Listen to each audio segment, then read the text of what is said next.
શિયાળુ સત્ર ધીમે ધીમે હોબાળાના ભેટે ચઢી રહ્યું છે। સાંસદોના સસ્પેન્શન મુદ્દે હોબાળો યથાવત જોવા મળ્યો હતો। આજે પણ ભારે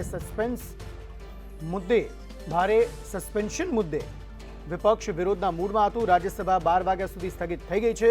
સંસદ શરૂ થતા પહેલા વિપક્ષ ગાંધી પ્રતિમા સામે વિરોધ નોંધાવતા જોવા મળ્યા। જણાવી દઈએ કે વેંકૈયા નાયડુએ સાંસદોનું સસ્પેન્શન પાછું ખેંચવાની માંગને નકારી કાઢી હતી, જેના પગલે વિપક્ષી નેતાઓએ રાજ્યસભામાંથી વોકઆઉટ કર્યો હતો। વોકઆઉટ બાદ મંગળવારે પણ વિપક્ષે સંસદ સંકુલમાં ગાંધી પ્રતિમા સામે પ્રદર્શન કર્યું હતું। તેમણે સાંસદોનું સસ્પેન્શન પાછું ખેંચવાની માંગ કરી હતી। તેમણે સરકાર પર તાનાશાહીનો આરોપ લગાવ્યો હતો। ત્યારે આજે તમામ સસ્પેન્ડેડ સાંસદ સંસદમાં ગાંધી પ્રતિમા સામે બેસી ધરણા કરી રહ્યા છે।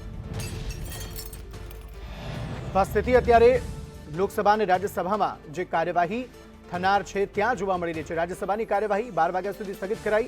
રાજ્યસભા લોકસભામાં વિપક્ષનો હોબાળો અને હંગામો યથાવત રહ્યો છે। ત્રીજો દિવસ છે આજે આ કાર્યવાહીનો, પરંતુ 12 સાંસદોનું સસ્પેન્શન રદ કરવાની માંગ સાથે વિપક્ષ જે છે તે હવે નારાજ જોવા મળી રહ્યું છે।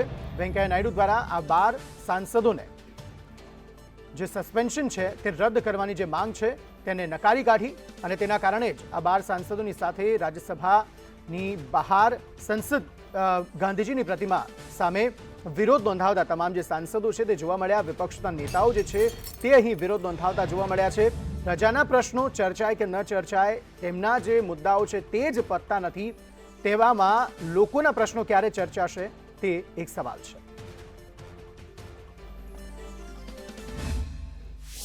देखिए, अगर डिग्निटी बनानी थी, अगर एक्शन लेना था, तो जब कोई भी चीज घटती है कानूनन हमारे रूल्स में प्रोविजन है, उसी वक्त एक्शन ले लेते।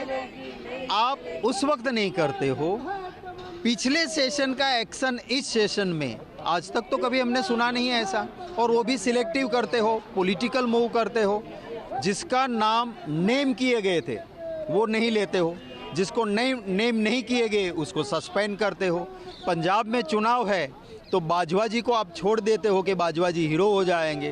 तो ये लोकतंत्र का हाउस है, यहाँ पे इस तरह से किसी की मनमानी नहीं चलती है। ये महात्मा गांधी जी जो आज़ादी की लड़ाई लड़े हैं, हम आज़ादी के 75वां साल अमृत महोत्सव बना रहे हैं, उस समय पे पार्लियामेंट डेमोक्रेसी का हनन करना और किसी तरीके से विपक्ष को नहीं सुनना, उसके खिलाफ ही प्रोटेस्ट है।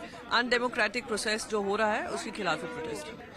जिस संसदीय लोकतंत्र की संकल्पना उन्होंने रखी, नेहरू जी के साथ, बाबा साहब के साथ, मौलाना आजाद के साथ, पटेल साहब के साथ, उस संकल्पना को किस तरह से रौंदा जा रहा है।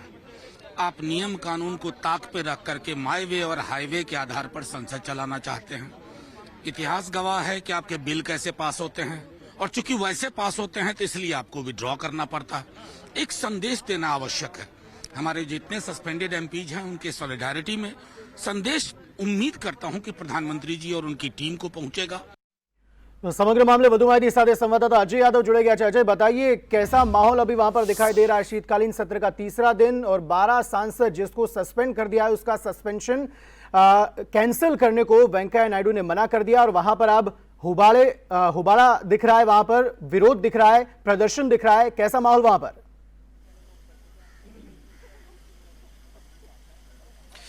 देखिए, निश्चित तौर पे अंकित, शीतकालीन सत्र का आज तीसरा दिन है और तीसरे दिन भी संसद के दोनों सदन जो हैं हंगामे के शिकार हैं, और खास करके विपक्षी पार्टियों की तरफ से शीतकालीन सत्र के आज की शुरुआत से पहले एक बैठक हुई जिसमें फैसला लिया गया कि किसी भी सूरत में जो 12 सांसदों का निलंबन है उस पे माफी नहीं मांगी जाएगी और सरकार को ही ये निलंबन वापस लेना पड़ेगा। और इसी बात को लेकर के जो संसद परिसर में गांधी प्रतिमा है वहां पर करीब करीब सभी विपक्षी पार्टियां जुटी और 12 सांसदों का जो निलंबन हुआ है उनकी सॉलिडेरिटी में एक धरना प्रदर्शन भी चला। और खास करके जो सांसद वहां पे जुटे थे उनकी तरफ से आरोप लगाया गया कि इतिहास में ऐसा पहली बार देखने को मिला है कि पिछले सत्र की गई गलती की सजा अगले सत्र में दी जाती है, यानी इस सत्र में दी जाती है। ऐसा इतिहास में कभी भी देखने को नहीं मिला।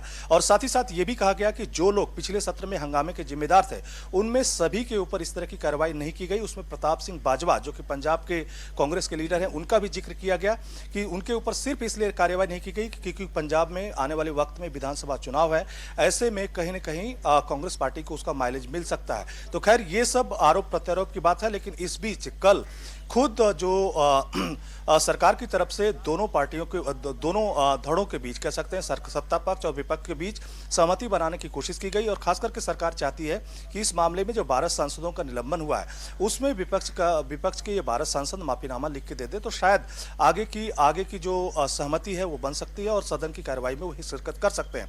लेकिन जैसा कि राहुल गांधी ने ट्वीट किया, विपक्षी पार्टियों की तरफ से कहा जा रहा है कि वो किसी भी सूरत में माफी नहीं मांगेंगे और खास करके इस बात के लिए माफी नहीं मांगेंगे कि पिछले संसद सत्र में की गई गलती की सजा इस बार दी जा रही है। साथ ही साथ विपक्षी सांसदों की तरफ से यह भी आरोप लगाया गया है कि चूंकि सरकार चाहती है कि डिबेट में खुद विपक्ष शिरकत न करे, वो अकेले ही सारे बिल पारित कराए और खुद विपक्ष को वो संसद में नहीं चाहता है, इसलिए इस तरह की कार्रवाई को अंजाम दिया गया है। खैर, वेंकैया नायडू के पास भी जब ये मामला गया तो वेंकैया नायडू ने कहा था कि ये मामला एक तरह से अक्षम्य है और जिस तरह से माननीय सांसदों ने गलती की है उसको क्षमा नहीं किया जा सकता है। तो खैर, आरोप प्रत्यारोप चल रहे हैं, लेकिन माना ही जा रहा है कि आज फिर एक बार बैकडोर से कहीं न कहीं सत्ता पक्ष और विपक्षी सांसदों के बीच या विपक्षी दलों के बीच सहमति बनाने की कोशिश हो सकती है। लेकिन इस बीच संसद की कार्रवाई लगातार बाधित हो रही है, जबकि आज सरकार की तरफ से कोरोना के मुद्दे पर खास करके जो कोरोना का न्यू वेरिएंट आया है उस पर एक चर्चा है जिसमें 193 के तहत जो केंद्रीय स्वास्थ्य मंत्री है मनसुख मांडविया वो जवाब भी देंगे।